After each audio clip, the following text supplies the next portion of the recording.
बहुत पुराना गांव था बिहार के एक कोने में। नाम था नरकटिया। गांव छोटा था, लेकिन उसके किनारे जो शमशान घाट था उसकी डरावनी कहानियाँ पूरे ज़िले में मशहूर थी। कहते थे कि वो शमशान शापित है, वहाँ कोई अकेला गया तो लौटा नहीं। लोग बताते थे कि रात को वहाँ बिना आग के चिताएं जलती हैं, बिना इंसान के कोई शमशान की घंटी बजती है, और जो भी वहाँ गया वो या तो पागल होकर लौटा या कभी लौटा ही नहीं। गांव में दो दोस्त थे, समीर और मयंक।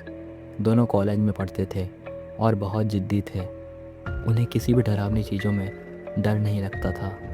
समीर का कहना था कि शमशान की बातें सिर्फ गांव वालों के मन की बनाई हुई है, और मयंक मानता था कि भूत जैसी चीज़ें नहीं होती। एक रात दोनों ने तय किया कि उस शमशान में जाकर रात बिताएंगे और वीडियो रिकॉर्ड करेंगे, ताकि सबको दिखा सकें कि वहाँ कुछ भी नहीं है।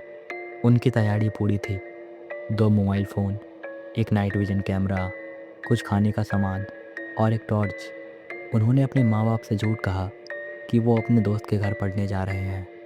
रात के ठीक 11 बजे दोनों शमशान घाट की ओर बढ़े। रास्ता सुनसान था, आसमान में बादल घिर आए थे और हवा में एक अजीब सी ठंडक थी जो जून की गर्मी में असामान्य थी। शमशान के पास पहुंचते ही दोनों ने देखा कि वहाँ चारों तरफ जली हुई लकड़ियाँ की गंध फैली थी। पुरानी टूटी हुई चिताएं, राख, कुछ अधजली तस्वीरें ज़मीन पर पड़ी थी। समीर ने जैसे ही कैमरा ऑन किया, एक अजीब बात हुई। कैमरे में हरे रंग के कुछ आकृतियाँ दिखने लगी जो नंगी आंखों से नहीं दिखाई दे रही थी। मयंक ने कहा, देखना, ये कोई धुआं होगा या कैमरे की गड़बड़ी। लेकिन समीर का चेहरा जर्द हो गया। वो कैमरे से ज़मीन पर एक औरत के जलते हुए चेहरे को देख रहा था, मगर सामने कुछ भी नहीं था। तभी अचानक टॉर्च बंद हो गई, मोबाइल की स्क्रीन फ्रीज हो गई और पीछे से किसी के हंसने की आवाज़ आई। उन्होंने पलटकर देखा, एक औरत सफ़ेद साड़ी में खड़ी थी। उसका आधा चेहरा काला, अधजला और आंखें लाल जैसे अंगारे हो।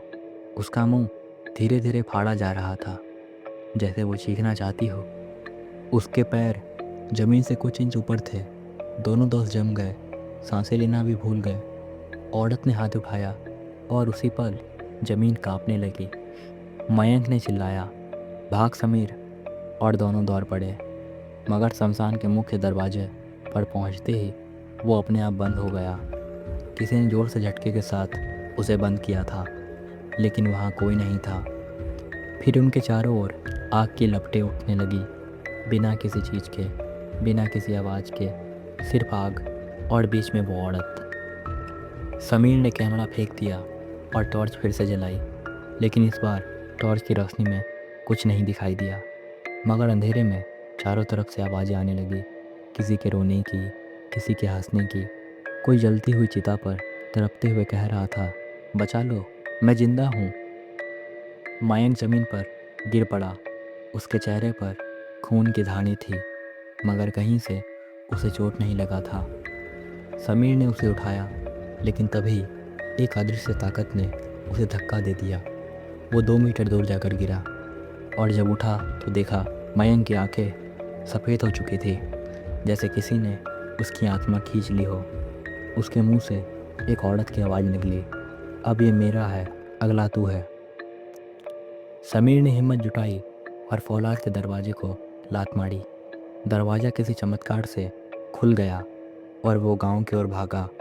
रात भर वो नंगे पांव दौड़ता रहा, जब तक कि गांव की सीमा पर नहीं पहुंच गया। सुबह गांव वाले उसे बेहोश हालत में खेत में पाए। जब होश आया, उसने सब कुछ बताया, मगर किसी ने यकीन नहीं किया। मयंक की लाश अगले दिन मिली, शमशान के बीचों बीच, एक अधजली चिता पर, आंखें खुली हुई, जैसे आखिरी वक्त तक कुछ देख रहा हो। पोस्टमार्टम में कुछ भी असामान्य नहीं मिला, लेकिन उसकी आंखों में डर की ऐसी छाप थी कि कोई बिना कांपे नहीं देख पाया। समीर के शरीर में धीरे धीरे अजीब बदलाव आने लगी। उसकी आंखें लाल रहने लगी। रात को नींद में वो जोर जोर से चीखता, कहता, वो आ रही है, वो मुझे ले जाएगी, मयंक बुला रहा है। और फिर एक रात समीर गायब हो गया। शमशान में अगली सुबह 2 नई चिताएं मिली, एक पूरी जली और एक अध जली। गांव वालों ने अब उस शमशान के चारों ओर दीवार बनवा दी है और रात को कोई उसके पास नहीं जाता। मगर हर अमावस्या की रात कोई आवाज़ आती है, मैं अभी भी ज़िंदा हूँ, मुझे जलाया मत करो, मैं ज़िंदा हूँ। और चिता फिर से जलने लगती है, बिना किसी आग के, बिना किसी शब के, सिर्फ आत्मा की अग्नि से। वो शमशान आज भी वही है। अगर तुम्हें यकीन नहीं तो जाकर देख लो, पर याद रखना, जो वहाँ गया वो वैसे कभी लौट कर नहीं आया। धन्यवाद।